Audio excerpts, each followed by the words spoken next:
Ini adalah This is Daryl Cryptomology episode yang ke-12. Stay tune.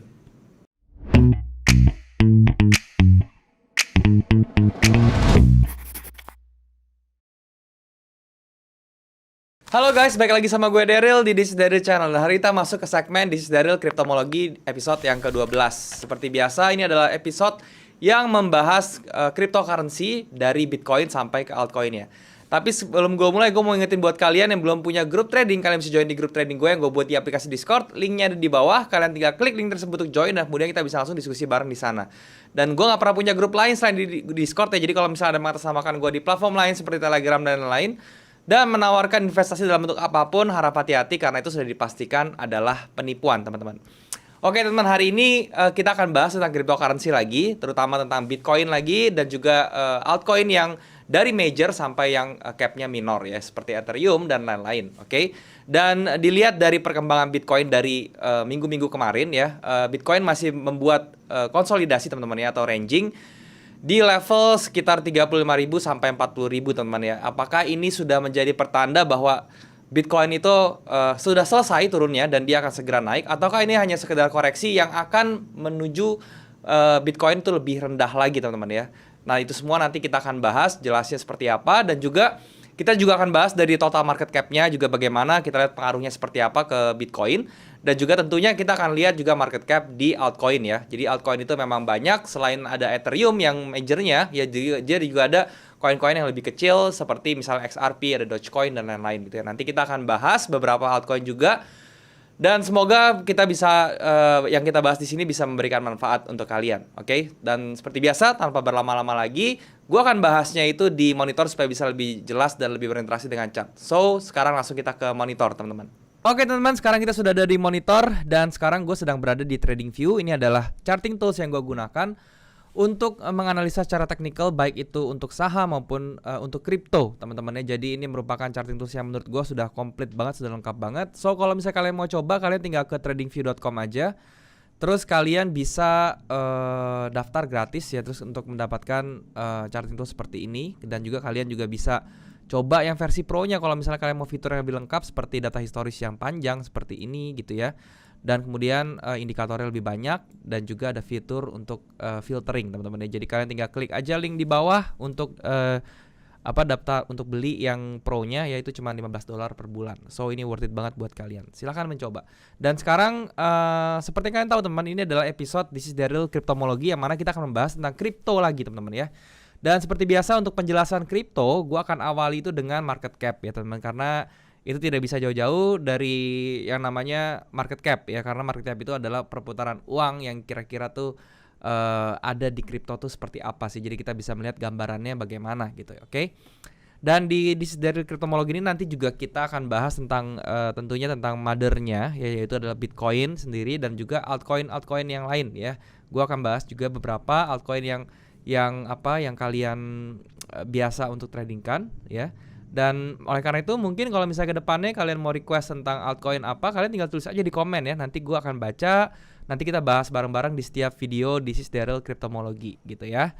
Oke teman-teman, sekarang kita akan bahas dulu dari market cap-nya. Ya ini adalah market cap total teman-teman. Jadi seluruh cryptocurrency baik itu yang ada termasuk Bitcoin maupun altcoinnya semua ya. Ini adalah uang yang beredar di kripto sekarang gitu ya.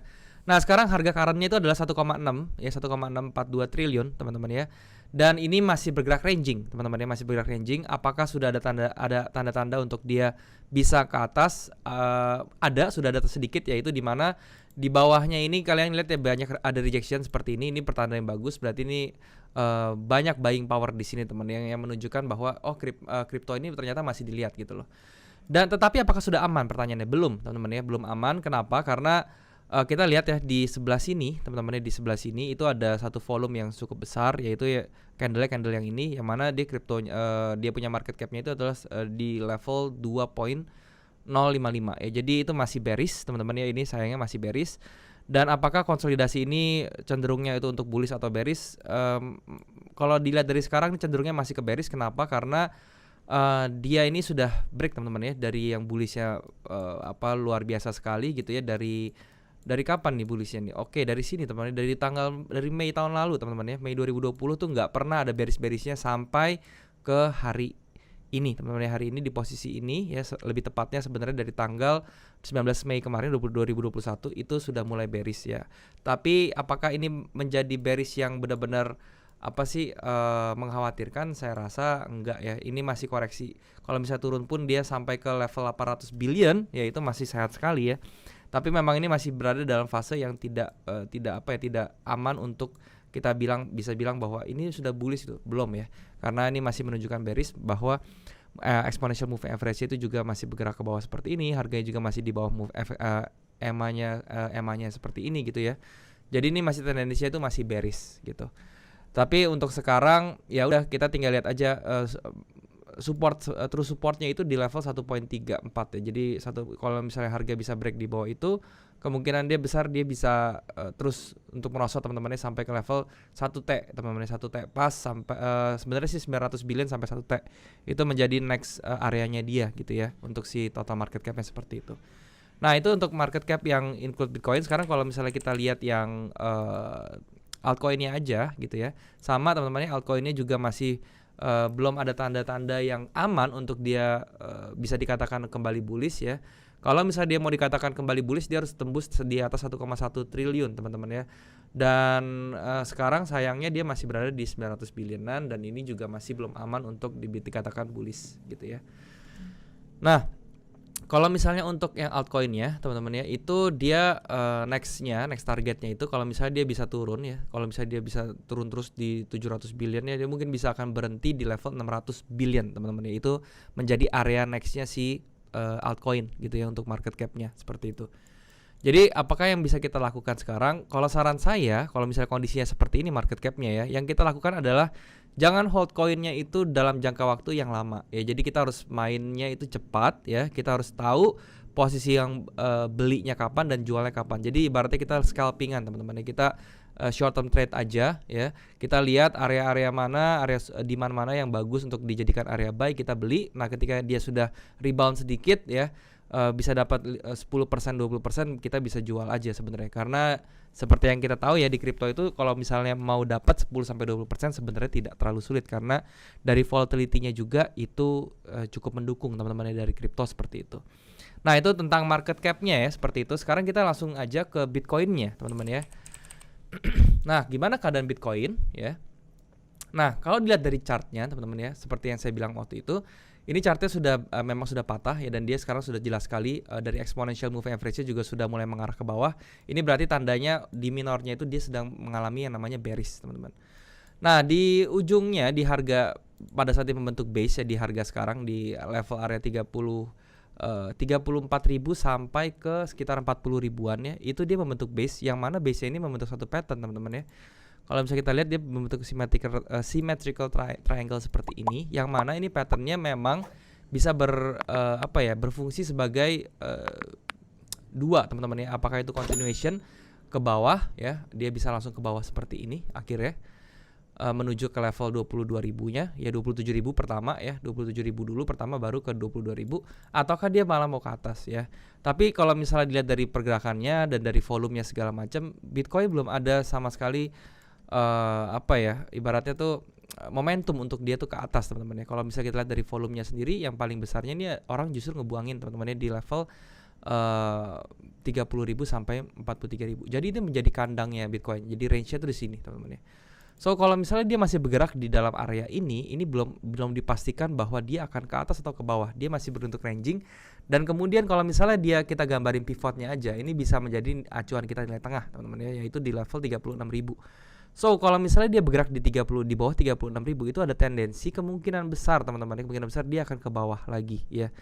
Targetnya sampai berapa? Target pertama itu di 27.000 teman-teman ya, dan target finalnya kalau menurut gue itu di 21.000 ya. Jadi 21.000 ini merupakan area beli untuk Bitcoin itu yang paling oke ya. 20 sampai 21.000 itu merupakan area buy Bitcoin yang paling oke.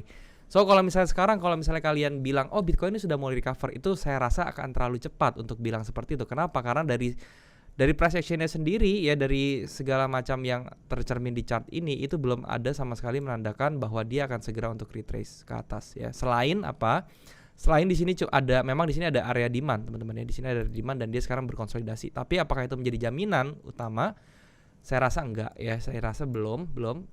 Apalagi kalau misalnya nanti Bitcoin tembus ke bawah dan dia bisa bergerak di bawah level 30 ribuan, itu sudah dipastikan dia akan terkoreksi lebih dalam lagi, bisa ke level 20 sampai 21 ribu tadi yang saya bilang. Seperti itu untuk Bitcoinnya. Dari volumenya sendiri teman-teman ya, kalau misalnya kita lihat sejak penurunan yang drastis sekali ya pada tanggal 19 Mei kemarin, yaitu dengan volume yang besar seperti ini, itu belum ada lagi volume-volume bullish yang mendukung ya. Setiap dia bikin bullish, dia dihajar lagi dengan bearish ya.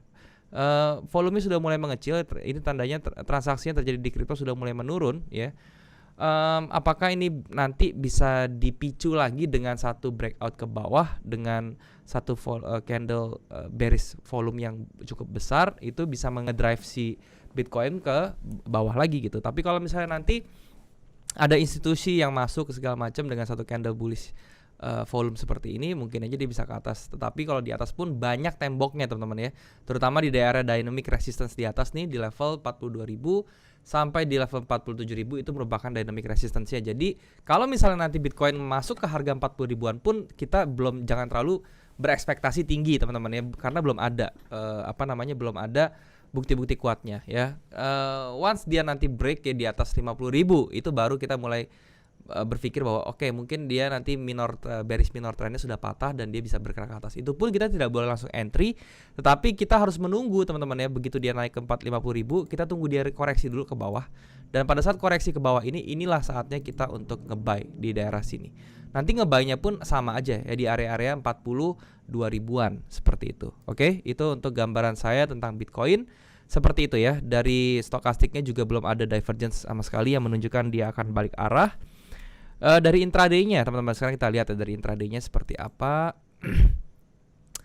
Nah, kalau dari intraday-nya memang di sini ada chance ya dia untuk nge-break, dia punya trendline yang bearish-nya ini high-nya ya, dan dia kalau misalnya break ke atas, mungkin dia akan lari sampai ke let's say ke 40 ribuan teman-teman ya. Dan ini bisa jadi option buat kalian nih, kalau misalnya kalian seorang trader ya yang biasa tradingnya itu jangka pendek, kalian mungkin bisa masuk di sini. Atau kalau misalnya kalian tradingnya dengan menggunakan leverage ya, atau menggunakan margin gitu ya, menggunakan leverage, kalian juga bisa tuh mengambil kesempatan ini untuk di trade ya. Karena once dia break di atas ini ya, trendline-nya di sini ya, bergerak di close di atas 38.000 aja, itu kemungkinan besar dia bisa lari ke 40.000, dan itu bisa lumayan teman-teman yang bisa nanti kalian kondisikan sendiri. Kalau dari volumenya di H1 ya teman-teman, di intraday-nya dia memang volume buy-nya sudah mulai muncul ya. Kalau misalnya kalian lihat di sini ya, ini volume buy-nya juga sudah muncul. Ini artinya ada sentimen positif di short term trade-nya ya. Jadi kemungkinan besar ini masih bisa naik dulu sampai ke level 40 ribuan gitu. Jadi nanti kita lihat aja besok apakah dia bisa naik ke situ ya. Jadi nanti begitu video ini di-upload ya, itu sudah keesokan harinya, karena ini saya buat di hari Rabu teman-teman ya, dan saya akan upload besok di hari Kamis. Oke, itu tentang Bitcoin-nya. Oke, sekarang kita balik lagi ke daily, tapi kita lihat yang altcoin-nya, yaitu pertama Ethereum seperti apa ya. Ethereum USD, oke, seperti ini. Nah, untuk Ethereum ini sendiri juga sama teman-teman ya. Ini persis sekali dengan Bitcoin, tetapi dia agak lebih mendingan. Kenapa? Karena dia bermainnya itu di area dynamic supportnya teman-teman ya, yang mana dia bisa jadi false break aja nih kalau misalnya dia bisa up di atas ini. So kalau misalnya Ethereum ya, ini kita tinggal lihat apakah dia bisa close di atas level 2800. So kalau misalnya harga bisa close di 2800, skenario-nya adalah dia mungkin akan naik teman-teman ya, akan naik ya, dan dia akan reverse lagi ke atas. Jadi dia akan naik ke 3000, dan dia pada saat naik ke 3000 sini dia bisa koreksi lagi kecil di bawah ya, ke sebelah sini ke area 2700-an, dan itulah saatnya kita nge-buy. Ya, itu bisa terjadi, dan ini akan menjadi satu pola yang secara minornya dia membuat transisi yang dari bearish dia menjadi bullish lagi, dan itu menjadi salah satu tenaga untuk dia, atau momentum untuk dia bisa kembali ke jalur bullish ya untuk Ethereum seperti itu. Dari stokastiknya pun dia di sini nunjukin yang namanya ada divergence ya teman-teman, di sini sebelah sini ya dia turun kayak begini, tetapi di stokastiknya dia naik seperti ini. Ini ada divergence ya, tinggal kita lihat dia neckline-nya di mana. Neckline-nya itu di sekitar 2900-an. Oleh karena itu tadi saya bilang kalau dia bisa close di atas di atas 2900 ya, di 3000-an lah, itu akan menjadi salah satu trigger saya untuk buy. Oke, saya akan buy-nya tetap di area 2800-an ya. Jadi pending order saya yang di bawah saya akan pindahin. Saya jujur aja, saya ada pending order di bawah teman-teman ya, di 1400-an ya, di 1400-an ini saya ada pending order di sini. Tapi kalau misalnya dia bisa bikin high sekarang di minornya, saya rasa 1400 ini akan sulit sekali dijemput teman-teman. Jadi saya akan cancel pending ordernya dan saya akan mulai akumulasi di 2800-an seperti itu. Oke, itu untuk Ethereum-nya di daily-nya. Sekarang di intraday-nya kita lihat apakah ada momentum yang lebih bagus lagi. Ya, untuk di daily-nya dia sama aja teman-teman, flat aja ya. Di sini dia ada area supply yang mana dia di reject terus. Apakah kita lihat apakah dia bisa masuk bisa tembus di area supply ini, yang mana kalau misalnya dia tembus area supply itu sudah mengkonfirmasi di time frame daily-nya tadi dia bikin higher high juga di sini, dan itu sangat bagus untuk Ethereum untuk di buy teman-teman ya, untuk memasuki zona bullish-nya lagi seperti itu. Itu untuk Ethereum ya. Nah, nextnya saya akan bahas BNB teman-teman ya. BNB sebentar, kita coba ke BNB sekarang. BNB US dollar. Nah, untuk BNB sendiri ya, kita tahu ya kemarin BNB sempat jatuh sampai 210 dan dia kemarin dia naik lagi terus di retrace lagi ke bawah, dimasuk ke 290-an lagi dan sekarang di atas. Dan ini memang kalau misalnya ini saya hilangkan dulu gambarnya. Oke. Nah, ini kalau misalnya dilihat diperhatikan memang ini ada pola pembalikan reversal teman-teman. Jadi ini sangat bagus untuk BNB ya. Dia terbentuk pola V seperti ini ya. Ini artinya buying powernya juga cukup besar ya. Artinya kalau misalnya dia bisa break di atas ini teman-teman ya, jadi level yang harus diperhatikan ada 380. Kalau misalnya dia bisa close di atas 380, ini bisa lari ke atas lagi teman-teman ya, bisa balik ke high-nya mungkin ya, sampai di area sekitar sini di 620-an. Jadi strateginya pun sama, ketika dia bisa break di atas 380 atau bisa di 400-an ya, nanti begitu retrace ya kita bisa ambil buy dulu di situ.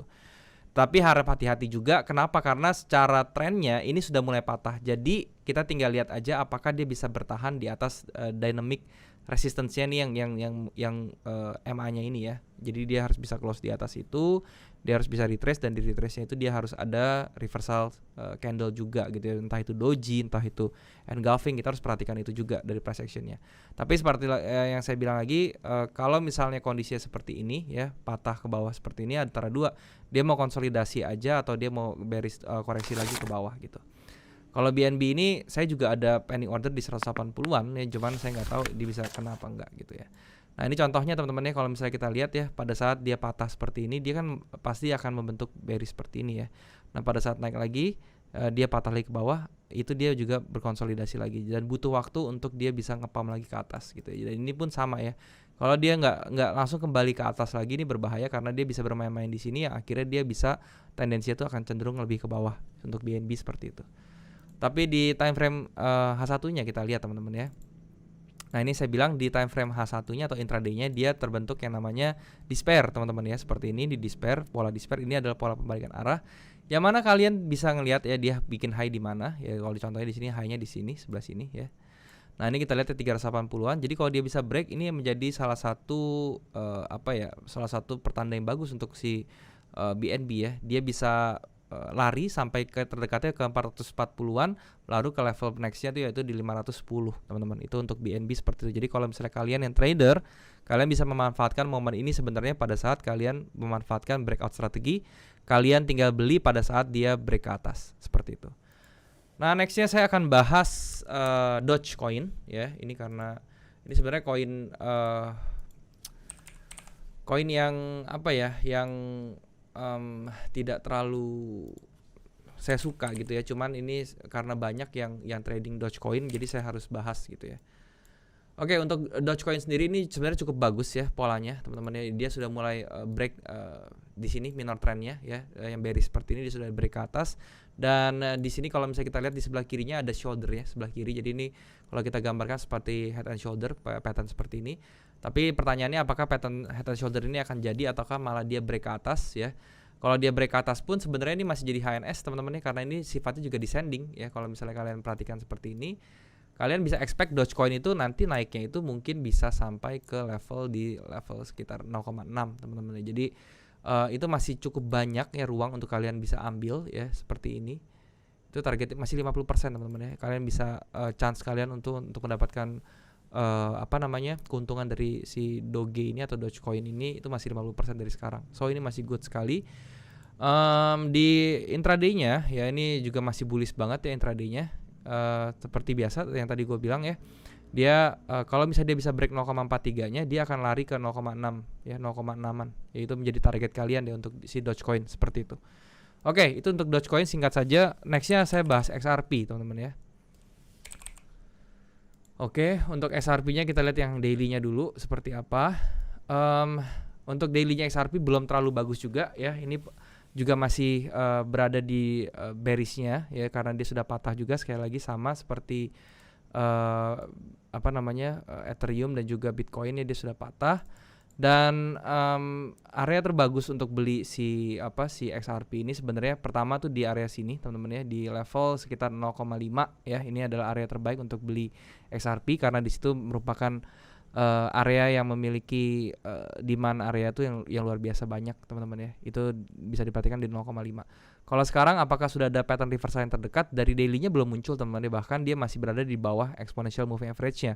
Tapi kalau misalnya di intraday-nya sepertinya itu sudah ada beberapa sesuatu yang bisa kita lihat untuk ditradingkan ya. Seperti ini contohnya, trendline-nya begini, dia sudah patah teman-teman ya, sudah patah ke bawah dan dia bergerak di atas. Ini menjadi sesuatu yang baik. Dan di sini dia terbentuk HNS teman-teman, tapi HNS-nya kayaknya gagal. Kenapa? Karena di neckline-nya dia tidak mau ketembus, melainkan dia malah konsolidasi ke atas. Ini biasanya dia akan break ke atas terus teman-teman ya. Jadi ini juga bisa dijadikan satu concern atau perhatian teman-teman ya. Jadi kalau kita hitung dia targetnya, kalian bisa copy paste seperti ini aja ya. Nah, targetnya untuk XRP itu adalah di level sekitar 1,2 ya, 1,2. Dan itu kalau misalnya kita lihat dari harganya berapa, 1,2 itu sekitar masih 17%. So ini masih worth it sekali untuk kalian tradingkan ya. Seperti itu aja XRP. Jadi kembali lagi, strategi sekarang yang saya bilang cocok itu untuk di kripto adalah kita tradingkan ya, jangan di hold dulu kalau misalnya kalian punya dana terbatas, unless kecuali kalian punya dana yang banyak ya, yang tidak terbatas. Kalau misalnya dia turun kalian bisa beli lagi, itu udah terserah kalian deh ngaturnya gimana ya. Ini saya berbicara kalau misalnya kalian punya dana terbatas, lebih baik kalian tradingkan aja, jangan di hold lama-lama gitu ya. Nah, nextnya satu lagi teman-teman ya, saya akan bahas tentang si Cardano. Oke. Nah, Cardano ini juga koin yang sangat-sangat menarik sekali teman-teman ya. Ini kalau misalnya kita lihat, justru kalau Cardano ini lebih enak teman-teman ya chartnya daripada yang lainnya. Kenapa? Karena dia sudah masih berada di jalur bullishnya pertama dan dia bertahan di atas ya. Ini tinggal meledak aja ke atas sebenarnya. Dari daily-nya juga dia belum ada candle-candle yang benar-benar matahin dia punya tren bullishnya. Cuman ada fake out dikit seperti ini. Ini pertanda yang bagus juga sebenarnya ya untuk Cardano.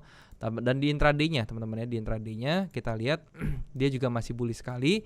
Dan dia memiliki resistance terdekatnya itu di level 1.8 ya, 1.83. Ini bisa jadi acuan kalian. Kalau misalnya kalian mau buy si Cardano ini ya, kalian tinggal buy aja pada saat dia breakout ya di atas 1.83 ini.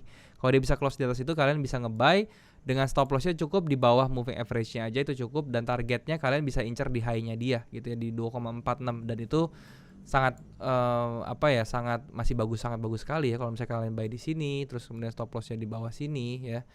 Kemudian targetnya di atas sini, itu masih risk reward-nya 1/3,7. Itu masih luar biasa sekali untuk ditradingkan. Yaitu untuk Cardano seperti itu. Kalau dari volumenya, kalau kita perhatikan seperti ini teman-teman, volumenya di volume intraday-nya juga kita lihat ya, dia banyak masuknya ya, dan di sini juga volume buy-nya lebih dominan daripada volume sell-nya. Jadi ini harga mungkin kripto untuk Cardano ini masih akan bisa ditarik ke atas ya. Tapi kalau untuk kita lihat dari daily-nya ya, kalau dari daily-nya seperti biasa ini masih ada penghalang teman-teman ya, volume penghalang masih sama di tanggal 19 Mei kemarin tuh menjadi volume sell paling besar. So kita tuh harus masih bisa perhatikan apa yang akan terjadi sebelum dia bisa ke atas. Kita harus bisa lihat dulu dia bisa break ini enggak ya. Kalau Cardano break di atas $2 itu sudah aman ya, karena apa? Karena volume bearish di sini sudah habis dan sudah kalah gitu ya, dan berarti jalur bullish-nya bisa masuk lagi seperti itu. Jadi itu cara menurut saya pandangannya ya tentang cryptocurrency ke depannya. Jadi ini mudah-mudahan bisa jadi roadmap kalian untuk 1 minggu ke depan teman-teman ya. Dan ini sekali lagi saya bukan financial advisor, jadi jangan ditelan mentah-mentah apa yang saya sharing di sini. Kalian harus sesuaikan dengan teknik kalian dan juga money management kalian supaya hasilnya bisa lebih optimal teman-teman. Oke, mungkin ini aja yang mau gue sharing teman-teman ya. Semoga sekali lagi bisa jadi manfaat untuk kalian dan kalian bisa mengambil sesuatu dari video ini. Oke, thank you sekali lagi. Sekarang kita balik lagi ke kamera. Ya teman-teman, itulah pembahasan gue tentang cryptocurrency, Bitcoin dan juga altcoin selama mungkin 1 minggu ke depan ya, roadmapnya teman-teman ya. Jadi gue kasih kalian roadmap. Semoga apa yang gue sharing hari ini bisa membantu kalian dan juga memberikan gambaran untuk kalian juga kira-kira mau kemana sih Bitcoin ya. Jadi semoga bisa bermanfaat untuk kalian. Dan juga sekali lagi buat kalian yang belum punya grup trading, kalian bisa join di grup trading gue yang gue buat di aplikasi Discord. Linknya ada di bawah, kalian tinggal klik link tersebut untuk join dan kemudian kita bisa langsung diskusi bareng di sana. Dan tentunya kalian juga bisa langsung diskusi bareng dengan teman-teman yang ada di sana semua. Dan gue gak pernah punya grup lain selain di Discord. Jadi kalau misalnya ada yang mengatasnamakan gue di platform lain seperti Telegram dan lain-lain, terutama mereka yang menawarkan investasi dalam bentuk apapun, harap hati-hati karena itu sudah dipastikan adalah penipuan. Karena gue gak pernah memberikan jasa titip-titip investasi dalam bentuk apapun, teman-teman. Jadi hati-hati, jangan langsung transfer, oke? Dan kalau misalnya kalian suka dengan video ini, kalian juga bisa subscribe channel ini kalau misalnya kalian merasa bermanfaat, dan juga kalian bisa bantu like video ini dan juga share ke teman-teman yang lain yang kira-kira membutuhkan informasi dari video ini. Kalian juga bisa komen di bawah kalau misalnya ada yang kurang dari video ini, atau kalian mau request tentang apapun yang mau gue bahas ke depannya, baik itu materi atau apapun yang berhubungan dengan saham, forex maupun kripto. Kalian tinggal komen aja di bawah. Gue pasti akan baca komen kalian dan gue akan usahakan untuk bikin kontennya buat kalian. Dan mungkin sampai sini dulu teman-teman videonya. Semoga sekali lagi apa yang gue sharing di sini bisa bermanfaat untuk kalian, dan kalian juga harus sesuaikan dengan trading management dan juga money management kalian, karena gue bukan financial advisor. Ini hanya pure pandangan gue tentang apa yang akan terjadi di Bitcoin dan juga altcoin. Oke, jadi kalian jangan langsung telah mentah-mentah, kalian harus sesuaikan dengan teknik kalian ya, tentang manajemen kalian juga harus sesuaikan. Nah, mungkin sampai sini dulu teman-teman. Thank you sekali lagi buat kalian sudah menyempatkan diri untuk nonton video ini. Sampai jumpa di next video. Semoga sekali lagi bisa berguna untuk kalian. Jangan lupa semua orang bisa cuan. Salam sukses. Bye-bye.